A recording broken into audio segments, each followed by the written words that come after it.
जब शक्ति माता महादेव से दूर हुई, तब उन्होंने वैराग्य ले लिया और इसका प्रभाव न केवल महादेव पर बल्कि पूरे संसार पर पड़ा। महादेव के वैरागी होने से धरती का सारा संतुलन ही बिगड़ गया, जिससे सभी ओर हाहाकार मच गया। संसार की ऐसी हालत देखकर नारायण को चिंता सताने लगी और फिर उन्होंने महादेव को वैराग्य से बाहर निकालने के लिए एक तरकीब सोची। उन्होंने गरुड़ को धरती पर सांपों को मारने के लिए भेजा। गरुड़, तुम इसी वक्त धरती पर जाओ और उसमें रहने वाले सभी सांपों को मार डालो। गरुड़, ऐसा करने की इच्छा तो नहीं होती, किंतु महादेव को वापस लाने का यही एक तरीका है। जो आज्ञा मेरे प्रभु।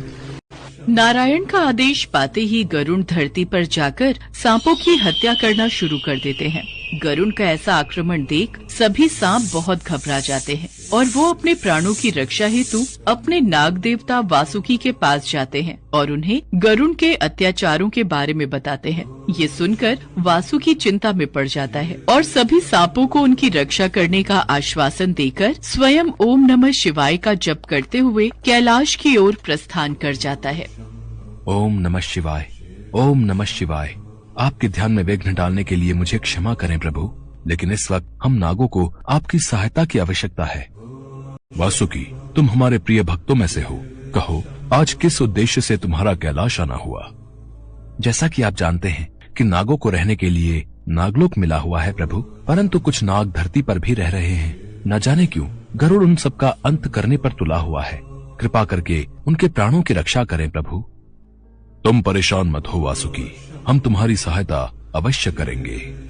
महादेव से आश्वासन मिलते ही वासुकी कैलाश से प्रस्थान कर धरती पर गरुड़ से लड़ने पहुंच जाता है। दोनों ही अपने असली रूप में आकर एक दूसरे के साथ आक्रमण शुरू कर देते हैं। दोनों पूरी जान से एक दूसरे पर प्रहार करना शुरू कर देते हैं, मगर गरुड़ का वार वासुकी पर भारी पड़ता है और वो वासुकी को बुरी तरह घायल कर देता है। तभी महादेव को याद करते हुए वासुकी कहता है, हे प्रभु, हे महादेव, अपने भक्त की रक्षा करो प्रभु, मेरे प्राणों की रक्षा करो। वासुकी की प्रार्थना करते ही महादेव तुरंत वहाँ हाजिर हो जाते हैं। हर हर महादेव, मुझे गरुड़ से बचाओ प्रभु, वो मुझे मार डालेगा। ये सुनते ही महादेव गरुड़ को समझाने की कोशिश करते हैं, लेकिन उनके लाख समझाने पर भी वो उनकी एक नहीं सुनता और अपने प्रहार जारी रखता है। फिर महादेव भी उस पर पलटवार करते हैं, जिसमें गरुड़ बुरी तरह घायल हो जाता है और वो नारायण को याद करता है। उसी पल नारायण वहाँ प्रकट हो जाते हैं।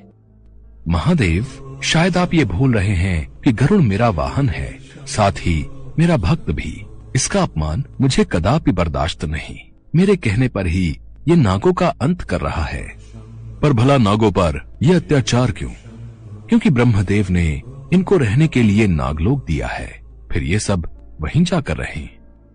मैंने नागों की रक्षा करने का वचन दिया है और मैं इनकी रक्षा अवश्य करूंगा। मान भी जाइए महादेव, और ये बेकार का हठ छोड़ दीजिए, अन्यथा मेरा और आपका युद्ध संभव है। अगर यही बात है तो मुझे इसमें कोई आपत्ति नहीं। इतना कहते ही महादेव नारायण पर प्रहार शुरू कर देते हैं। दोनों ही अपनी अपनी शक्तियों का प्रयोग करते हुए आसमान में बादलों के बीच एक दूसरे पर प्रहार करना जारी रखते हैं। महादेव, ये युद्ध इस संसार का विनाश भी कर सकता है, भयंकर प्रलय का कारण भी बन सकता है। इसलिए अभी भी मेरी बात मान जाइए और इन नागों की रक्षा का विचार छोड़ दीजिए। अब ये युद्ध केवल इन दोनों का नहीं, बल्कि हमारे बीच का युद्ध बन गया है। अगर धर्म और कर्म अलग अलग हैं, तो फिर इस ब्रह्मांड पर प्रलय आने से कोई नहीं रोक सकता। इतना कहकर महादेव युद्ध जारी रखते हैं। आसमान में बिजलियां कड़कने लगती हैं, ज्वालामुखी फूटने लगती है, धरती कांपने लगती है, चारों ओर भयंकर तूफान चलने लगता है। ब्रह्मांड में सभी देवी देवता घबरा जाते हैं। धरती पर जानवरों और प्राणियों में हाहाकार मच जाता है। महादेव के प्रहार से नारायण पहाड़ से नीचे की तरफ गिर जाते हैं और इस तरह युद्ध और प्रचंड हो उठता है। अगर महादेव और नारायण जल्द शांत न हुए तो निश्चित ही सृष्टि का अंत हो जाएगा। तो आप ही इस युद्ध को रोकने के लिए कुछ कीजिए ना ब्रह्मदेव। जब तक शिव जी स्वयं अपने वैराग्य से बाहर नहीं आते, तब तक उनका गुस्सा कोई शांत नहीं कर सकता। उधर महादेव और नारायण का युद्ध जारी रहता है। फिर अचानक ही नारायण महादेव का कंठ पकड़ लेते हैं, जिस वजह से महादेव बेहद क्रोधित हो जाते हैं और वो नारायण पर अपने त्रिशूल से वार कर देते हैं। किंतु जैसे ही वो वार करते हैं, अचानक से उनका हृदय बेचैन हो उठता है। अरे, ये मुझसे कैसा अनर्थ हो गया, अपने ही आराध्य पर त्रिशूल चला दिया।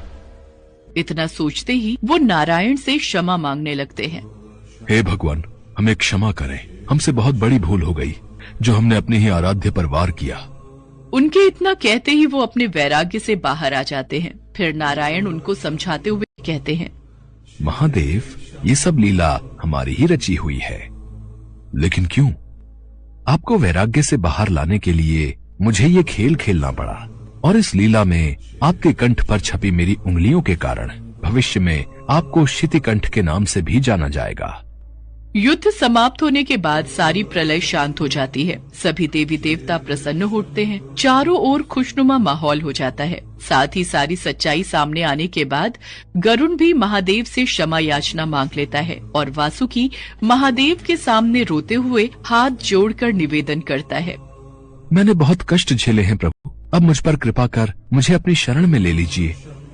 तुम्हारा दर्द मैं भली भांति समझता हूँ वासुकी, इसलिए तुम्हारा स्थान आज से मेरे चरणों में नहीं बल्कि मेरे कंठ में होगा।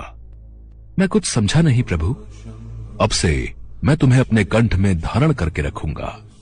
मैं धन्य हो गया प्रभु, मेरा जीवन धन्य हो गया।